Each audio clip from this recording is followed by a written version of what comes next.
everyone. As we close out February, we are kicking off this morning with the business coach, Jessica Campos. She is straight out of the ATX, and she is helping educators, coaches, and consultants build and sell high-ticket offers. Welcome to the show, Jessica. Thank you, Natalie. I love it. So Jessica, what are you seeing collectively in business that people across the board are struggling with?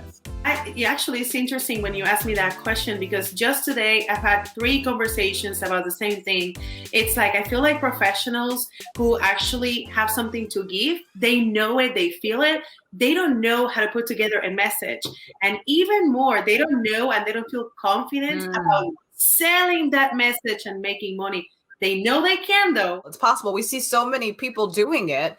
And why can't you at home too? So let's talk about how you got into the coaching realm and how do you help your clients? I happened to be at the right time in the right place when the hit back in 2008. And I found myself being a real estate attorney. Get that one.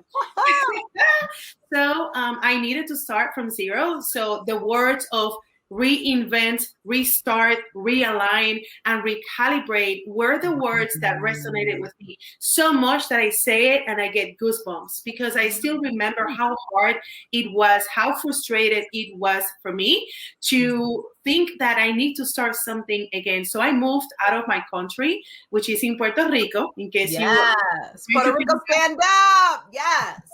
So the company needed somebody who could be an advocate for their products. I took that as my job. I launched myself as a brand ambassador, and little I knew that I could evolve into helping small business owners to break the ice into the online marketing world, because I started when people were still debating if Facebook was a thing. So I'm kind of a grandma when it comes to social media marketing. And the more I kept talking about it, the more now my colleagues were at some point kind of making fun of me. Instead of working as an attorney, doing things online, they are now asking, hey, can you give me some tips? So I feel sometimes when you ignite something, it's not necessarily that you wake up and you're like, oh yeah, I have a year to figure it out. Some people need to do that because they really have to find the money to pay the bills. How long should a business owner commit to a marketing strategy before giving up? Let's take, for example, Kendra Scott.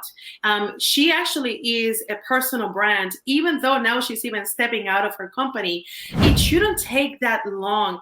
If you ask me a particular time, I say give it 90 days so that you can share a message that can bring a solution to one segment of the people who you can help. You should see in 90 days a business coming true. Something you shared with me when we visited is that for a long time you weren't speaking on a public stage, right? Because you were worried that your accent or your English being a second language, you were worried of what others thought of the way you spoke. I have to say, Natalie, it took me 9 years to speak in English.